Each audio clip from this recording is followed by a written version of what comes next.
네, 오늘 여러분과 함께 나눌 주제는 전도서는 어떤 책인가 하는 것이고요. 전도서를 어떻게 읽어야 하는가에 대해서 살펴보도록 하겠습니다. 여러분, 성경책은 다 옆에 갖고 계시죠? 안 가지고 계셔도 여러분 마음속에는 다 성경책이 새겨져 있으리라 생각을 하는데요. 우리가 성경 말씀을 보면서 이 성경을 어떻게 읽어야 하는가에 대한 부분들은 꼭 기억해 놓는 것이 무척 중요한 작업이지요.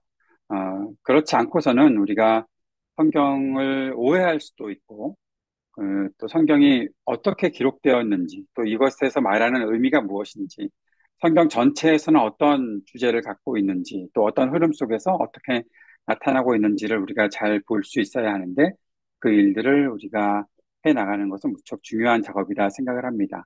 그래서 오늘 첫 번째 시간에서는 전도서는 어떤 책인가에 대해서 한번 생각을 해볼 텐데, 그 이전에 우리가 전체적인 강의 계획을 먼저 말씀드리도록 할게요. 오늘 이 시간에는 전도서는 어떤 책인가에 대해서 생각을 해보고, 다음 주, 그 다음 주, 또 그 다음 주에 이렇게 세 주 동안 우리가 깨뜨려야 할 우상들은 무엇인가? 갑자기 왜 우상 이야기가 나오나? 전도서가 무슨 우상에 대해서 말한 것이 있나라고 질문하실 분들도 계시겠지만, 음, 그 이유는 제가 나중에 설명드리도록 하겠습니다.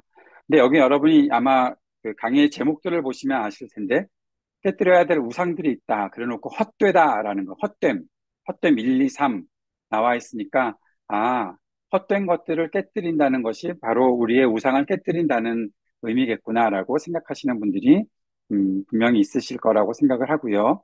그 헛된 것이 무엇인가? 거기에 대해서 헛되다는 것은 어떤 것이고, 또 그 안에서 권력, 돈, 노동, 행복, 선, 인간, 또 나에 대한 그런 부분들을 하나씩 살펴보면서 우리는 그것들을 어떻게 깨뜨려야 되고 그것을 깨뜨려야 하는 이유가 무엇인가를 살펴보는 시간들을 갖도록 하겠습니다. 다섯 번째, 여섯 번째 시간에서는 지혜에 대해서 우리가 살펴볼 텐데 전도서는 지혜를 무엇이라고 설명하는지 우리는 그 지혜를 어떻게 이해하고 또 지혜와 반대되는 어리석다는 것은 무엇인지 우리가 그것을 생각하는 과정에서 우리는 어떤 오류를 범하게 되는지 또 세상에서는 분명히 과학이라는 것들을 가지고 있는데 그 과학은 우리가 어떻게 이해하고 함께 그 과학과 우리의 믿음이 어떻게 조화를 이루어 나갈 수 있는지 그것에 대해서도 조금 살펴보는 시간들을 가질 거고요.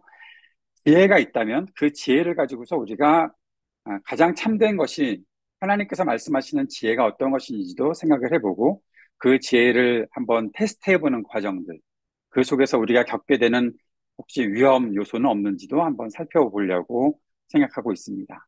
그리고 7강, 8강에서는 이제 하나님에 대한 이야기를 할 텐데, 우리를 세우시는 하나님은 어떤 분이신가? 우리에게 무엇을 하시는가? 그리고 마지막 시간에서는 하나님을 믿고 따르는 삶이라는 것은 무엇인가? 하나님을 가까이 한다는 것은 무엇인가를 살펴보도록 하겠습니다. 이렇게 강의가 진행될 텐데요. 여러분이 뭐 잘 받아 적으셔도 되겠지만 잘 들으시는 것이 우선 중요하겠고, 전체적인 이 프레젠테이션 하는 내용들은 제가 PDF로 만들어서 여러분께 드리도록 하겠습니다. 자, 오늘 첫 번째, 전도서는 어떤 책인가? 인트로덕션 시간입니다. 전도서가 왜 기록되었을까? 전도서를 한번 충실하게 처음부터 끝까지 잘 읽어보신 경험들은 있으시죠? 예, 뭐 성경을 몇 번씩 읽으셨던 분들은 전도서를 충분히 읽었으리라 생각을 하는데 아마 전도서를 읽으실 때 굉장히 부담스러웠던 것 중에 하나가 이게 도대체 염세주의자의 책인가? 뭐 이것도 저것도 다 헛되다고 말하고 있으니 도대체 이 책을 어떻게 이해해야 되겠는가? 또 그것을 이해해 나가는 과정에서 우리들에게 주는 메시지가 과연 뭔가? 인생에서 과연 우리가 추구하고 우리가 따라 살던 모든 것들은 다 헛되다고 말하는 것으로 그것이 주제인가? 그러면 우리가 이 땅에서 살아가야 되는 이유는 뭔가? 뭐 그런 질문들을 가지고서 전도서를 아마 읽으셨으리라 생각을 합니다. 뭐 기본적으로 우리가 알고 있어야 되는 것은 전도서는 하나님 외에 그 어떤 사물이나 사람에게도 소망을 두지 말라. 그렇게 경고하기 위해서 우리들에게 써주신 책이다라고 보게 됩니다. 전도서에서 가장 기본적으로 말하고 있는 한 가지 용어가 있는데, 해 아래 새 것이 없다라는 거 여러분 많이 들어보셨죠? 아마 예전에 그 오랫동안 신앙생활 했던 분들은 아주 오래전부터 불렀던 그 복음성가 중에 해 아래 뭐새 것이 없나니 이 죄인 살리신 주 뭐 그런 찬송 예, 잘 모르시는 것 같습니다. 되게 오래된 찬송인데 저만 나이가 많이 든 사람인지 예, 그렇게 그런 찬송을 부르셨을 텐데 해 아래 새 것이 없다. 그럼 해 아래 있다는 것이 뭘까? 그 질문을 우리가 할 수밖에 없죠. 해 아래 있다는 건 뭔가? 그럼 우리가 다 해 아래에서 살잖아요. 해가 태양이 밝게 뜨면은 덥기도 하지만 그래도 밝다, 맑다 그런 생각들을 하고 살지만 해 아래에서 우리가 어떻게 안 살 수가 있을까? 그런 질문을 하게 되잖아요. 그런데 전도서에서 말하는 이 해 아래에서의 삶이라는 것은 분명히 말해주고 있는 것이 있습니다. 그것은 하나님을 떠난 삶이라는 겁니다. 전도서에서 말하는 해 아래에서의 삶은 하나님을 떠난 삶이다. 그것은 다시 말하면 무의미한 삶이다라는 겁니다.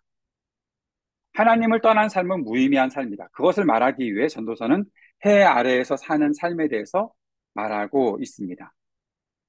그러면 그 하나님을 떠난 삶이 무의미하다고 말했기 때문에 우리들에게 추구하고 우리들에게 말해주는 아주 중요한 메시지는 하나님을 경외하는 삶, 하나님을 경외하고 하나님의 명령을 지키고 하나님께서 우리들에게 심판하시겠다고 하셨던 그 말씀들을 잘 받아들이고 기억하며 살아가는 것이 바로 우리가 꼭 지키고 있어야 되는 일이다라는 것이죠.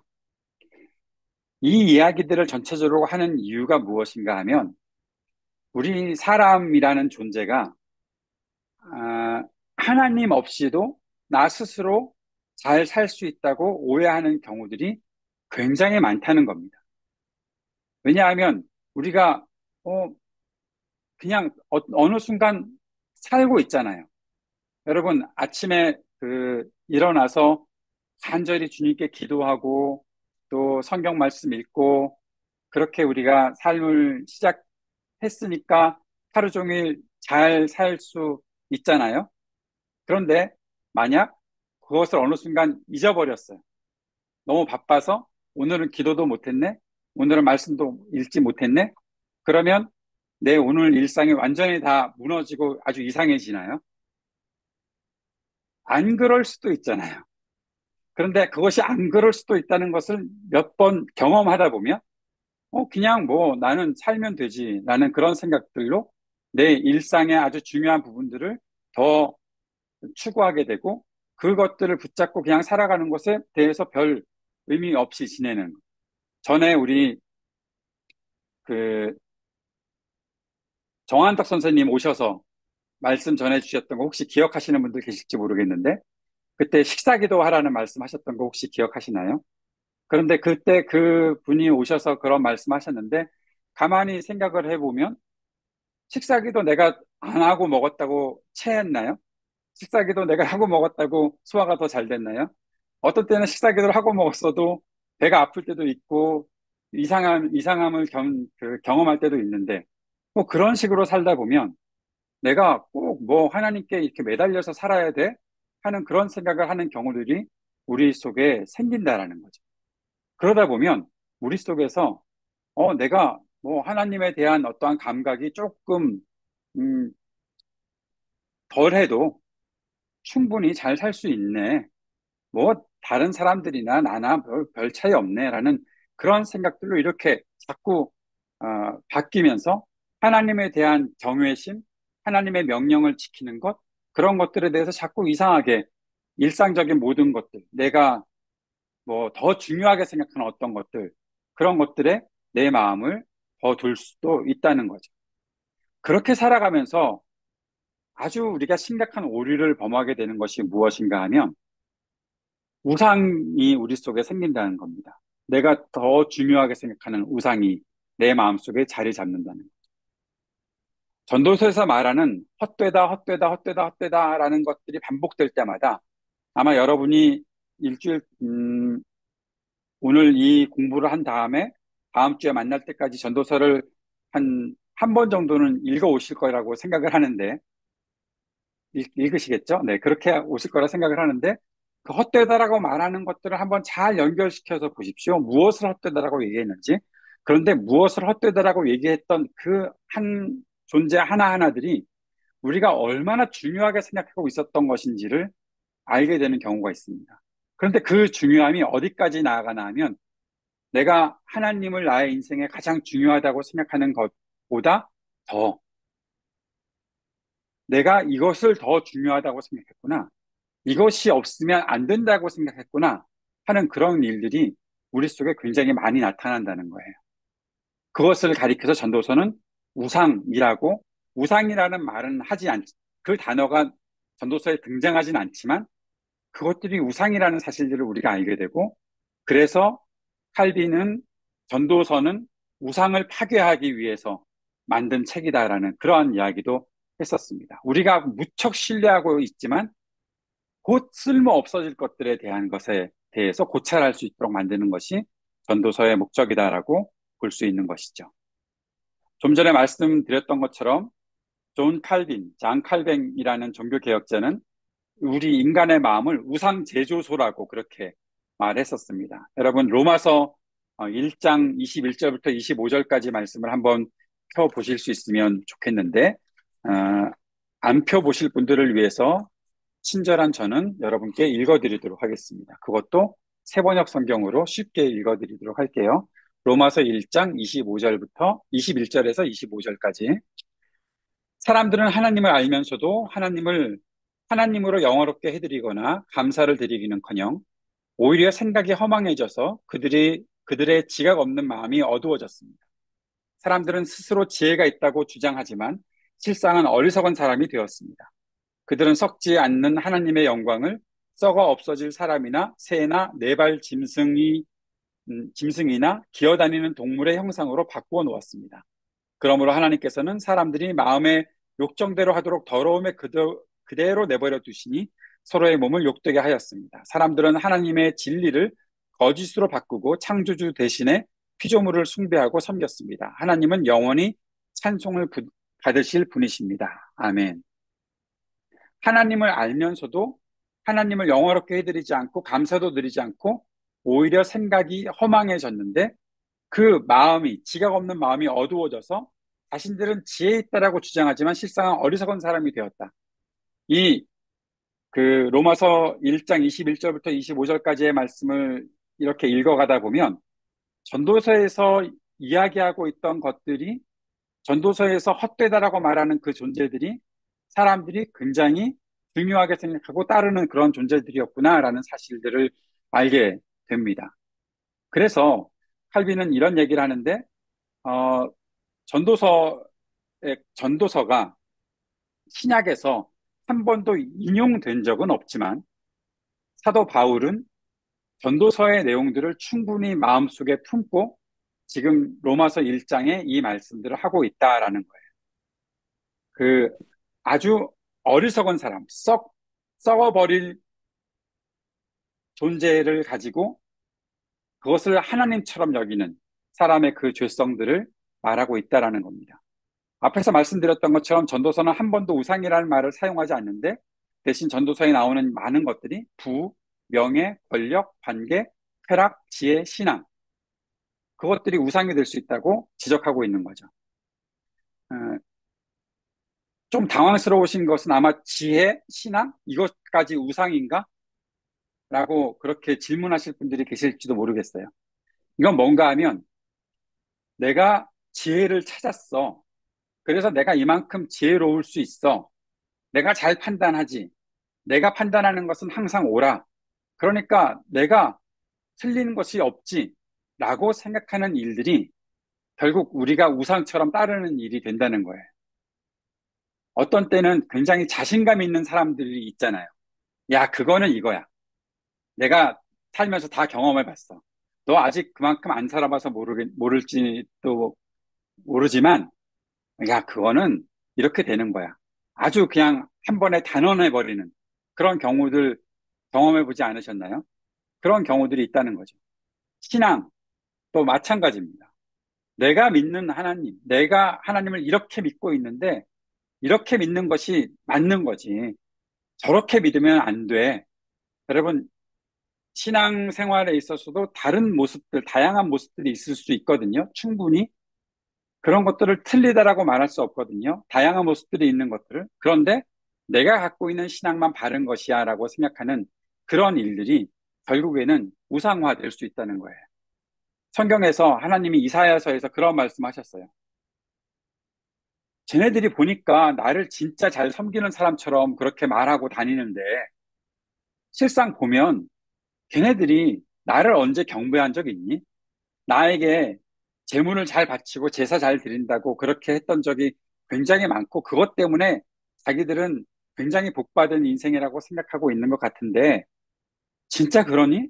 나는 그것에 대해서 한 번도 요청한 적도 없고 내가 그것을 좋아한다고 말했던 적도 없는데 내가 원하는 것은 하나도 하지 않으면서 자기들이 좋아하고 자기들이 기뻐하는 일만 하면서 그것이 신앙이라고 말해?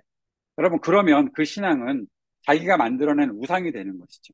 진짜 신앙은 하나님이 말씀하신 것을 지키는 거잖아요.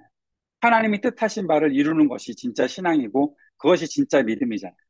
근데 우리 안에는 그런 것들이 없이 내가 그동안 추구했던 것들이 그것만 옳은 거고 그것만 바른 것이다라고 생각하고 그래서 다른 이야기들은 전혀 듣지 않으려고 하는 내가 하나님 앞에 나아가는 길을 내 스스로 만들어버리고 하나님께서 요청하신 길들에 대해서는 심지어 무시까지 해버리는 그런 경우들이 있다면 그것은 우상이 될 수 있다고 이 전도서는 지적하고 있는 거죠. 그래서 전도서의 저자인 전도자는 우리가 이따가 코엘렛이라는 이름으로 부르기도 할 텐데 그 전도자는 우상 파괴자라고 여겨지기도 합니다. 그 모든 것들, 우리가 신뢰하는 모든 것들을 완전히 부수고 그 신뢰하는 것들이 뭡니까? 결국에는 돈, 섹스, 권력, 지위, 인간적인 지혜, 의로워지려는 노력, 그 모든 것들을 다 파괴하는 것입니다. 그 파괴하는 말이 선언이 뭔가 하면 모든 것이 헛되다 라고 말하는 겁니다. 모든 것이 헛되다. 그것이 전도서의 아주 중요한 메시지죠. 모든 것이 헛되다. 그렇게 말하고서 전도서가 이렇게 시작하고 전도자는 그 헛되다라는 말을 앞으로도 계속해서 해 나갈 겁니다. 우상 파괴자로서의 전도서의 기능은 무엇인가라는 것들을 우리들이 살펴보게 될 텐데요. 우선 전도서에는 한 사람 이상의 저자가 있다는 것을 우리가 잘 이해해야 합니다. 왜 한 사람 이상의 저자가 있어? 전도서는 솔로몬이 쓴 거 아니야? 맞습니다. 솔로몬이 쓴 것이 맞는데 왜 한 사람 이상의 저자가 있다고 말하나 하면 솔로몬이라는 사람이 코엘렛으로서 전도자로서 그동안 자기가 배웠던 수많은 지혜들을 종합해서 또 사람들의 경험들을 가지고 또 역사적인 일들을 가지고 그리고 많은 교훈들을 배웠던 지식들을 가지고 아들을 가르치고 있는 내용이기 때문에 실제적으로 전도서에는 수많은 저자가 있다라고 보는 것이 맞다는 거죠. 음, 그러면서 이때 우리가 전도서의 저자를 말할 때 그 솔로몬을 지칭하는 말이 뭔가 하면 코엘렛이라는 말입니다. 이 전도자, 다윗의 아들 예루살렘 왕 전도자의 말이다 그랬잖아요. 다윗의 아들 예루살렘 왕. 그 사람은 사실 솔로몬인데 솔로몬이 자신을 전도자라고 말하고 전도자는 코엘렛.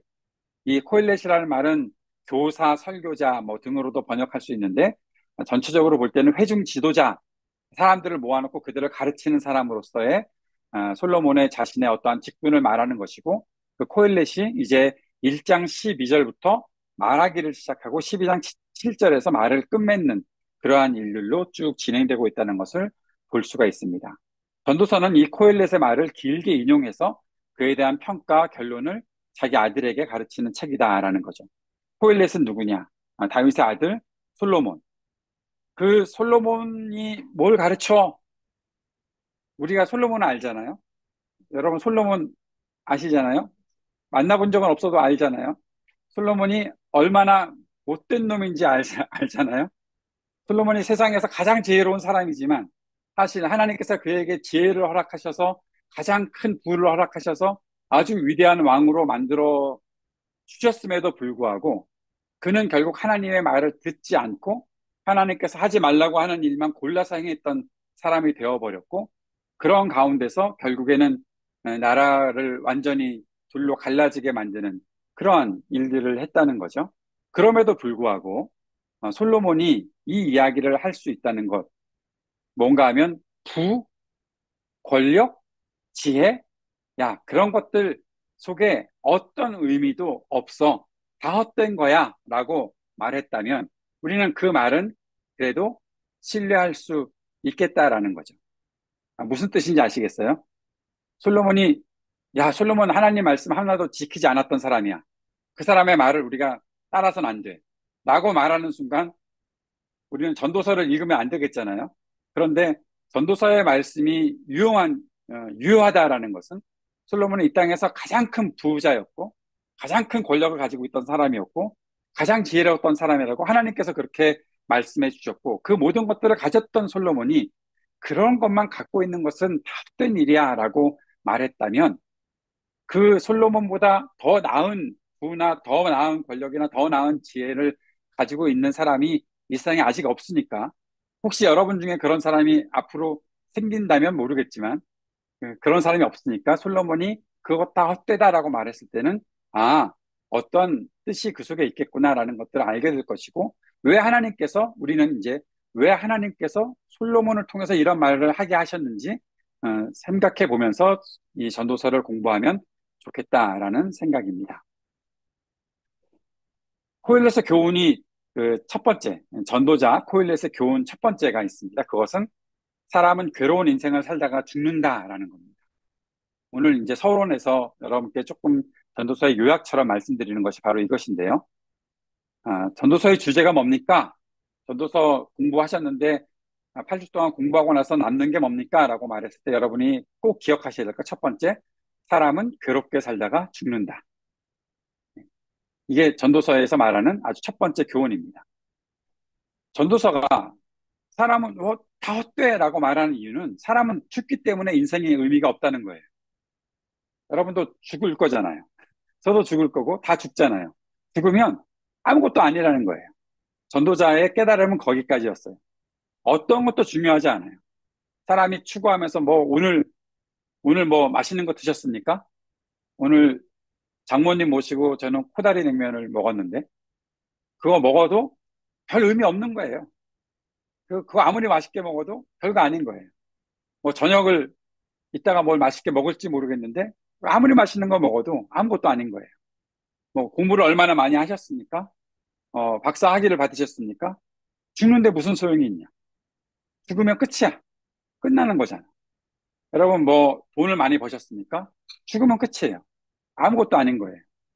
그런 의미에서 그 어떤 것도 중요하지 않다라고 말하는 것이 전도서의 말씀입니다. 전도서 2장 12절부터 17절까지 제가 한번 읽어드릴까요? 음, 임금 자리를 이어받은 사람이 무엇을 할 수 있는가? 기껏해야 앞서 다스리던 왕이 이미 하던 일뿐이다. 제가 읽는 성경은 세 번역 성경으로 읽어드리니까요. 조금 번역이 다를 수도 있다는 걸 양해해 주시기 바라고요. 무엇이 슬기로운 일이며 무엇이 얼빠지고 어리석은 일인지 알려고 애를 써 보기도 하였다. 빛이 어둠보다 낫듯이 슬기로움이 어리석음보다 더 낫다는 것. 슬기로운 사람은 제 앞을 보지만 어리석은 사람은 어둠 속에서 헤맨다는 것. 이런 것은 벌써부터 알고 있다. 지혜 있는 사람에게나 어리석은 사람에게나 똑같은 운명이 똑같이 닥친다는 것도 알고 있다. 이 똑같은 운명이 뭐죠? 죽는다라는 거예요. 아무리 지혜롭게 살아도 죽고, 그냥 어리석게 살아도 죽어요. 그래서 나는 스스로 물었다. 15절입니다. 어리석은 사람이 겪을 운명을 나도 겪을 터인데 무엇을 더 바라고 왜 내가 지혜를 더 얻으려고 애썼는가? 그리고 나 스스로 대답하였다. 지혜를 얻는 일도 헛되다. 사람이 지혜가 있다고 해서 오래 기억되는 것도 아니다. 지혜가 있다고 해도 어리석은 사람과 함께 사람들의 기억에서 영원히 사라져 버린다. 슬기로운 사람도 죽고 어리석은 사람도 죽는다. 그러니 산다는 것이 다 덧없는 것이다. 인생살이에 얽힌 일들이 나에게는 괴로운 뿐이다. 모든 것이 바람을 잡으려는 것처럼 헛될 뿐이다. 이 말에 전적으로 동의가 막 되잖아요.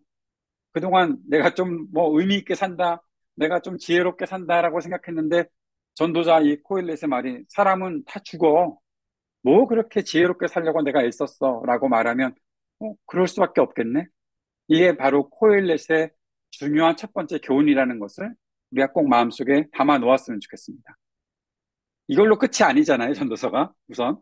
자, 그 다음에 두 번째 교훈이 있습니다. 오늘을 즐겨라라는 겁니다. 오늘을 즐겨라. 이 말은 이제 2장 24절부터 26절, 3장 12절에서 14절, 3장 22절, 5장 18절에서 20절, 8장 15절, 9장 7절에서 10절 계속해서 이어질 텐데, 즐기라는 겁니다. 즐겨라. 2장 24절, 26절, 약 2장 폈었으니까 한번 볼까요? 사람에게는 먹는 것과 마시는 것, 자기가 하는 수고에서 스스로 보람을 느끼는 것, 이보다 더 좋은 것은 없다. 알고 보니 이것도 하나님이 주시는 것. 그분께서 주시지 않고서야 누가 먹을 수 있으며 누가 즐길 수 있겠는가? 하나님이 마음에 드는 사람에게는 슬기와 지식과 기쁨을 주시고 눈밖에 난 죄인에게는 모아서 쌓는 수고를 시켜서 그 모은 재산을 하나님 마음에 드는 사람에게 주시니 죄인의 수고도 헛되어 바람을 잡으려는 것과 같다. 하나님께서 주신 것이 있으니까 그거 잘 먹고 즐기라라는 겁니다. 혹시 여러분 그 라틴어 중에 그 라틴어를 잘 모르시겠지만 라틴어에서 그 말하는 메멘토 모리라는 말 혹시 들어보신 적 있으십니까? 또 까르페 디엠이라는 말 혹시 들어보신 적 있으십니까? 이 메멘토 모리는 죽음을 기억하라는 말이거든요.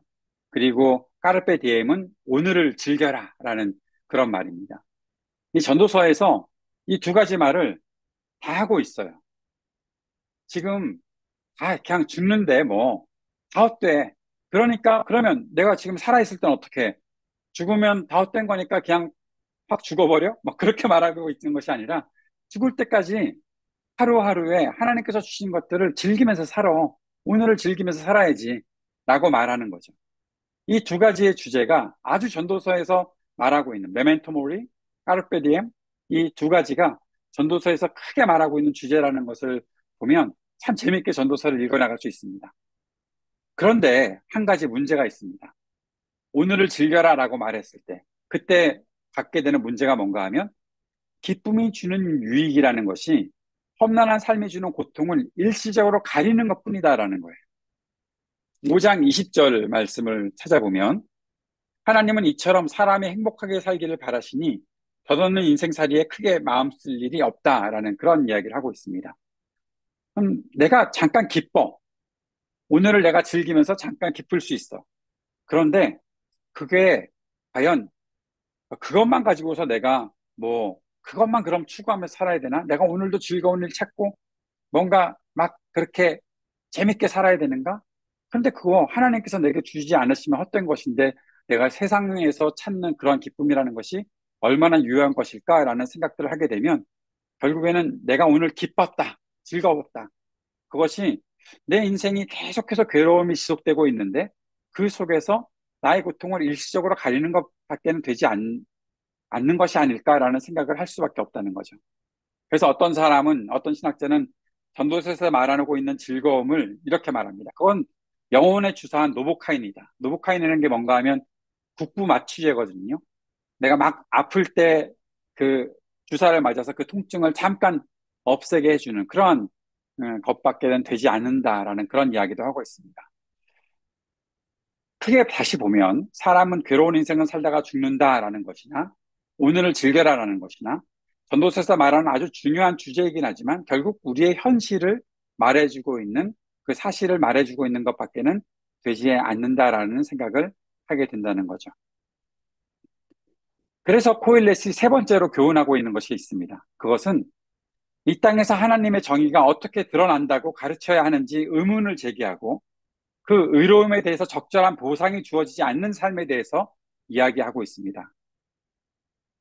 결국에는 하나님이 없다면, 하나님이 우리 안에서 드러나지 않고 우리가 하나님을 향한 마음이 없다면 내가 나의 삶은 결국 죽는 것인데 헛된데 오늘을 즐기는 것도 그게 다가 아닌 것 같은데 라는 생각을 하면서 굉장히 허무한 인생을 살아갈 수밖에 없다는 거죠. 이 세상이 그러한 구조로 우리에게 다가오고 우리가 이 세상에서 그러한 마음을 가지고 살아갈 수밖에 없다라고 전도서 이 코일렛은 교훈하고 있는 겁니다. 내가 아무리 이롭게 살려고 해봐야 적절한 보상이 주어지지 않는 삶이 그것이 우리의 현실인데 어떡하라는 말이야? 라는 그런 생각을 할 수밖에 없다는 거죠. 그래서 결국에 가장 중요한 것은 해 아래에서의 삶, 그 삶에서 우리를 빛 가운데 하나님을 경외하고, 경회가 아니라 경외인데요. 야, 하나님을 경외하고 순종하는 그 삶으로 들어와야 너 진짜 의미 있는 삶을 살 수 있지 않겠냐라고 말하고 있다는 거죠. 이것이 전도서 전체적인 구조라는 것을 우리가 잘 이해하고 있어야 하는 겁니다. 다시 한번 정리하면 앞에서 정리했던 거, 사람은 괴롭게 살다가 죽을 수밖에 없다. 그러니 다 헛된 것이야. 그러니까 오늘 하루하루를 즐겁게 살아야 해. 그렇게 살 수밖에 없겠지. 그런데 그렇게 살아가는 즐거움조차도 때로는 내 고통을 잠깐 잊게 하는 것밖에 되지 않잖아. 그렇게 질문하고 있는 사람들에게 그것으로 전부 끝내지 말고 하나님께서 우리 속에서 어떻게 역사하고 계시는지, 내가 하나님과 어떠한 관계를 가지고 하나님의 정의와 하나님의 공평하심과 하나님의 그 의가 이 땅에 드러날 수 있도록 살아야 되지 않겠니? 이 땅에서 그렇게 헛된 것밖에는 남지 않는데 우리 안에 하나님을 알고 살아가는 삶이 중요할 텐데, 그것은 바로 해 아래에서의 삶을 살고 있는 우리들이 하나님 앞으로 나아가는 삶을 살아갈 수 있도록 하나님을 경외하는 삶, 하나님께 순종하는 삶을 살아야 해 라고 말하는 것이 전도서의 결론인 것이죠.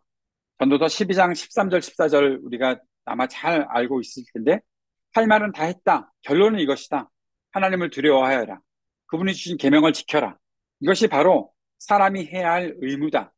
하나님은 모든 행위를 심판하시는 분이시다. 선한 것이든 악한 것이든 모든 은밀한 일을 다 심판하신다. 세상에는 의로운 것에 대해서 적절한 심판도 하지 않고 보상도 하지 않지만, 그러나 하나님은 이 모든 것들을 아시는 분이시고 이 모든 일들을 다 심판하시는 분이시다라고 말하면서 하나님을 경외하고 순종해라, 그렇게 말씀하고 있는 것이 전도서 전체의 주제가 된다라는 사실을 우리가 이해하고서 전도서를 공부해 나갔으면 좋겠습니다.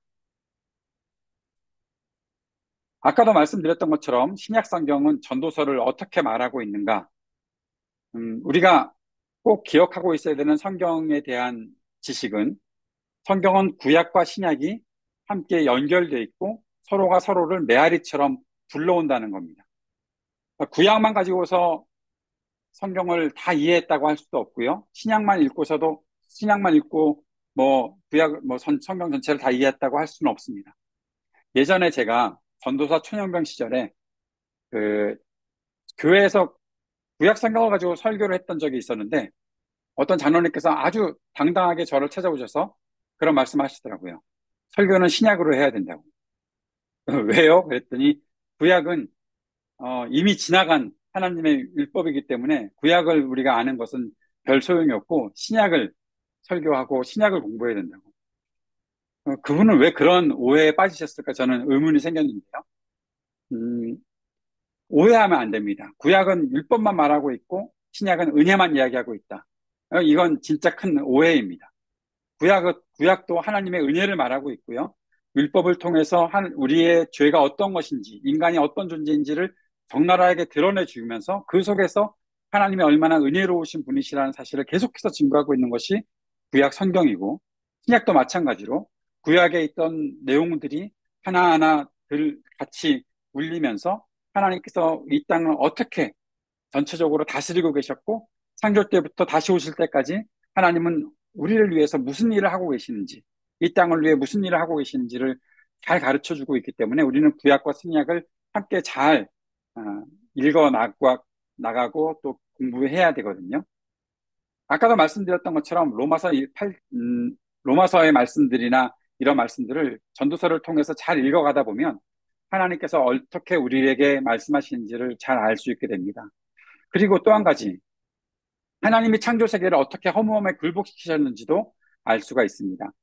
어, 제가 로마서 8장이라고 한 것 같은데 8장이라고 써놨는데 아까 1장이 아니었나 싶은 생각이 드는데, 제가 긴장감을 가지고 공부를 준비하다 보니까 잠깐 8장 맞습니다. 아까는 1장이었고 지금 8장 18절부터 25절까지 보면, 현재 우리가 겪는 고난은 장차 우리에게 나타날 영광의 연주만 아무것도 아니라고 생각합니다. 피조물은 하나님의 자녀들이 나타나기를 간절히 기다리고 있습니다. 피조물이 허무에 굴복했지만 그것은 자의로 그렇게 한 것이 아니라 굴복하게 하신 그분이 그렇게 하신 것입니다. 그러나 소망은 남아 있습니다. 그것은 그 피조물로 썩어짐의 종살이에서 해방되어서 하나님의 자녀가 누릴 영광된 자유를 얻으라는 것입니다.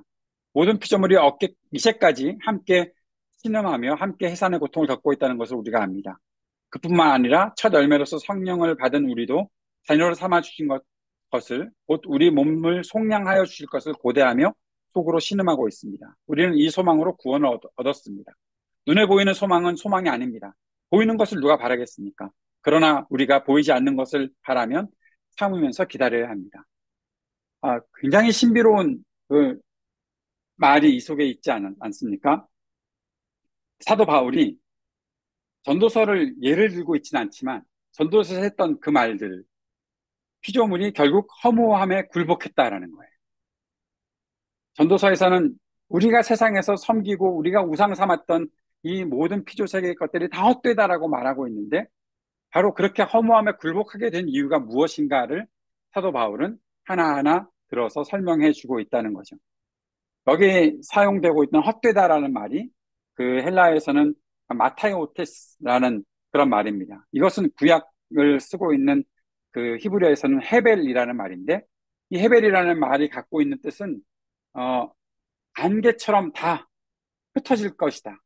우리가 아무리 그 뭐라고 표현합니까? 아무리 그것에서 의미를 찾으려고 해봐야 다 공허해질 뿐이다라는 그러한 말로 번역되는 이 말이 바로 헤벨이라는 말입니다. 재미있는 것은 헤벨이라는 말이 구약에서 그것을 이름으로 가지고 있던 사람이 있었거든요. 바로 아벨입니다. 아벨. 그 아담이 가인과 아벨을 낳았는데 아벨이라는 이름을 이렇게 이 헛되다라는 연기처럼 사라진다라는 그런 의미를 가진 말로 아벨이라고 이름했다는 거예요. 그게 참 신기하죠. 왜 자식 이름을 그런 식으로 지었을까? 우리가 생각하기에는 진짜 아벨은 그냥 어느 순간 죽었잖아요. 형이 죽여서 죽어버리게 되었는데 왜 아벨이라는 이름을 지었을까? 질문이죠. 천국 가면 이제 물어봐야죠. 먼저 가신 분들이 먼저 물어보셨으면 좋겠는데 나중에 저도 가서 물어볼 테니까. 예, 사람의 존재가 바로 그렇다라는 것을 아마 생각하고 있었던 것은 아니었을까? 아무리 의롭게 산다고 해봐야 그 속에서 아무 의미도 찾을 수 없는 것이 우리 인생의 모습이 아닐까라는 그런 질문을 던졌던 사람이 그렇게 말했던 것은 아닐까? 헛되다라는 거죠. 이 헛됨이 바로 신약에서 사도 바울도 말하고 있는 것이다라는 겁니다. 그렇게 우리가 생각해 볼 수 있는 겁니다. 피조물이 그렇게 허무함에 굴복하고 신음하고 있다라는 거죠. 그 속에서 그 약함을 도우시는 분이 성령 하나님이시다. 사도 바울은 이제 그 사실을 증거하면서 이 허무함들이 어떻게 극복해 나갈 수가 있는가를 말해주고 있는 거죠. 코엘렛은, 전도자는 이 해 아래의 삶을 저주의 영향 아래에 있는 삶으로 보고 삶이 무익하다라는 인식으로 철저하게 낙심하게 만드는 겁니다. 이것이 바울에게 희망의 원천이 되었다는 거죠. 이렇게 좀 더 쉽게 설명해 드릴 수 있을 것 같습니다. 나한테 뭔가 의미 있는 게 있어. 내가 지금까지 살면서 이거는 나한테 정말 중요한 의미야. 라고 생각하는 뭔가가 있을 수 있죠. 여러분이 갖고 계신 것 중에 나에게 이것은 정말 중요한 의미가 있는 거야 라고 생각하는 것이 있을 수 있잖아요. 뭐가 있을까요?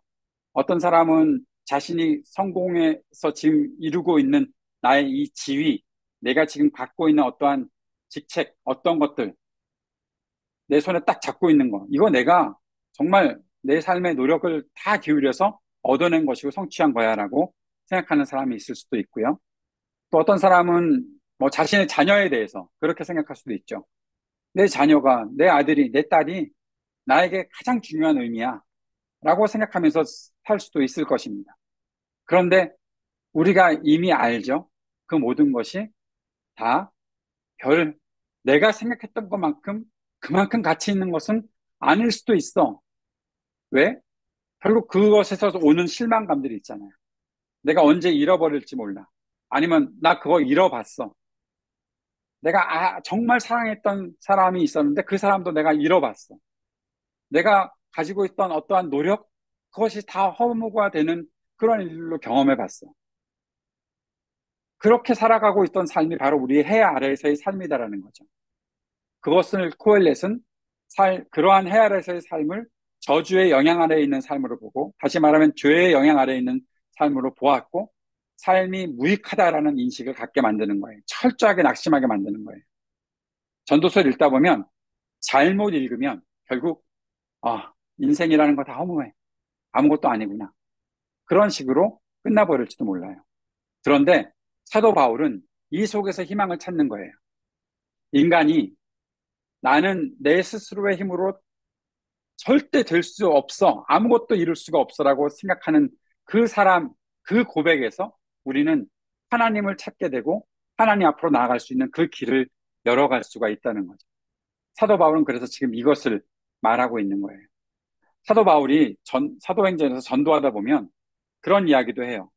아테네 신전에 가서 많은 신들 앞에서 그 경배하고 있는 사람들을 보다가, 너희 그 신전에 있는 신들 중에 이름 없는 신이 있네. 그 이름 없는 신에 대해서 경배하게 되는 너희들의 그 삶의 모습은 어떤 건지 아니? 라고 얘기하면서 그 속에서 하나님을 전하는 그런 일들도 하거든요. 사람이 오죽 의지할 것이 없으면 이런 신들 저런 신들 다 이름 정해놓고 섬기고 있다가 이름 없는 신까지도 경배하고 있느냐라는 거예요. 그럼 정말 허무하잖아요. 내가 저 존재가 뭔지 몰라. 저 존재가 나한테 뭘 해줄지도 몰라. 그런데 어쨌든 내가 섬겨야 돼. 왜냐하면 자신에 대해서 뭔가 신뢰할 것이 전혀 없으니까 만들어내는 우상들이 결국 그런 것까지도 만들어내고 있다는 거죠. 그 속에서 전도의 길을 찾고 있는 모습을 보면 결국 사도 바울은 인간이 철저하게 낙심했을 때, 그때 하나님께 대한 희망을 가지고 나올 수 있는 길이 열린다라는 사실을 알고 있었던 것 같습니다. 바울은 창조 자체가 썩어짐의 속박에서 해방될 것을 희망하는 가운데 하나님이 이 세계를 허무함에 복종시키셨다는 사실과 이 세계가 하나님의 자녀가 누리는 영광의 자유를 분명히 획득하게 될 것을 인지하고 있었습니다. 그래서 사도 바울은 전도서의 빛 아래에서 예수님의 이야기를, 이 자꾸 오자가 나오지?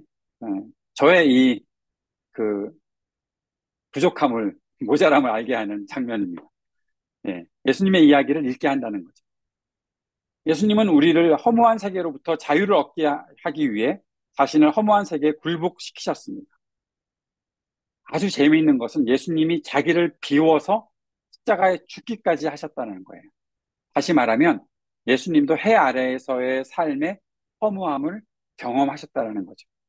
우리가 겪어야 될 허무함을 예수님께서 경험하신다는 거예요. 하나님과 철저한 관계 속에서 살아가셔야 되는 예수님이 하나님과 철저한 단절을 겪으셨고, 그 단절로 인해서 결국 죽음을 겪으셨고, 예수님의 그 죽으심이 우리로 하여금 의미 있는 삶, 하나님을 찾는 삶으로 나아가게 만드는 그 길을 열게 하셨다라는 것을 보여주고 있는 것입니다.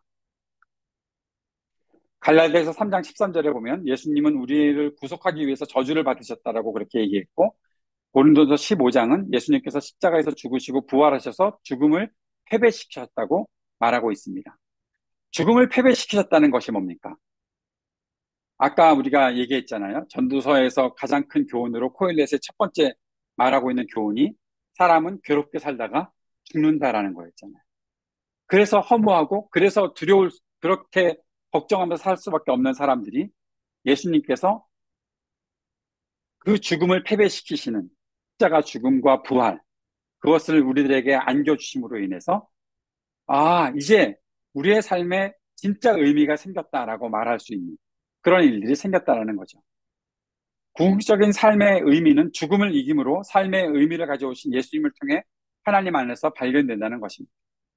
그리스도가 탁월하게 빛날 때 우리의 의미를 발견할 수 있는 유일하신 분이 빛날 때 우리 삶의 모든 것이 의미를 찾을 수 있다라고 말하는 것이 바로 전도서를 통해서 신약을 이해하는 그 이해의 아주 중요한 부분이다라고 볼 수 있는 것입니다. 자, 이제는 전도서의 장르와 형식에 대해서 좀 살펴볼 텐데 이것을 살펴보는 이유가 뭔가 하면 전도서를 우리가 읽어나갈 때 잘 이해할 수 있게 하기 위해서입니다. 첫 번째, 전도서의 장르는 지혜 문학입니다. 이 지혜 문학이라는 것이 뭔가 하면 실제적인 경험의 결과물로서의 지혜를 말하는 겁니다. 여기서 우리가 성경에서 지혜서라고 하고 이 전도서가 지혜 문학이라고 얘기했을 때 그 지혜를 뭐 하늘로부터 오는 지혜라고 이해해도 뭐 특별한 이상은 없지만 그렇게 얘기하다 보면 어, 이것까지 하늘에서 주는 지혜야? 라는 그런 생각을 할 수도 있거든요. 전도서나 잠언에서 말하고 있는 많은 지혜는 사실 실제적인 경험의 결과물들이에요. 그것들을 지혜자들이 모아놓은 것이다라고 생각하시면 좋습니다. 그래서 자연 세계와 인간 세계에 대한 세밀한 관찰의 결과가 지혜라는 것이고요. 지혜는 인간이 주변 세상과 조화롭게 행동하는 방법을 알도록 질서를 가르치는 데 목적이 있다라는 것을 볼 수 있습니다. 지혜 문학은 성경의 다른 장르와는 대조적으로 강력한 하나님의 행위를 다루지는 않습니다. 이 지혜 문학을 살펴보면 하나님이 무엇을 하셨다, 하나님 무엇을 하셨다, 그런 일들을 별로 많이 다루고 있지 않아요. 하나님을 경외하라는 말은 하고 있지만 하나님이 무엇을 해주셨다, 뭐 그런 식의 이야기는 하지 않습니다. 또 하나, 아까도 잠깐 얘기해 드렸는데 지혜 문학의 가장 큰 특징 중에 하나가 역사성이 없다는 거예요. 역사적인 흐름을 가지고서 말하고 있지 않다는 것을 우리는 잘 이해할 수 있어야 합니다. 그래서 앞에서 했던 얘기를 뒤에서 또 하고 또 중간에 한번 툭툭 튀어나오고 뭐 그런 일들이 있다는 거죠. 그러한 것들을 모아놓은 지혜들을 모아놓은 문학이 바로 지혜 문학이다라는 겁니다. 전도서가 그런 장르에 수속되어 있다는 것을 우린 잘 알고 있어야 되고요. 전도서는 다양한 형식으로 기록되어 있는데 먼저 숙고하는 것. 내가 이렇게 생각해 보니까 라는 것. 또 잠언. 어, 잠언이 뭔지 아시죠? 이렇게 좋은 이야기, 교훈되는 이야기. 뭐 속담이든지 뭐 그런 것들도 있을 수 있습니다. 뭐 이런 것은 이런 것이더라 라고 얘기하는 그런 잠언들이 나타나 있고 또 하나는 교훈, 이렇게 해야 한다라는 그런 교훈들 또 전도자가 겪었던 어떤 자전적인 내러티브, 어떤 이야기들 내가 옛날에 이런 일들을 겪었어. 내가 옛날에 이런 이야기를 들었어 라고 말하면서 말하는 것들이 그런 형식들로 나타나 있고요. 일화, 어떤 사람의 어떤 일화가 나타날 수도 있고 은유, 무엇을 무엇에다 비유하는 것, 그리고 알레고리라고 말하는데, 그런 일들, 그런 것들도, 알레고리는 확대된 은유라고 그렇게 얘기하는데, 그런 문학 형식들이 전도서에 나타나고 있다는 겁니다. 한 가지만 뭐 한번 예를 들어서 살펴보도록 해보죠. 전도서 12장 3절 4절을 한번 볼까요?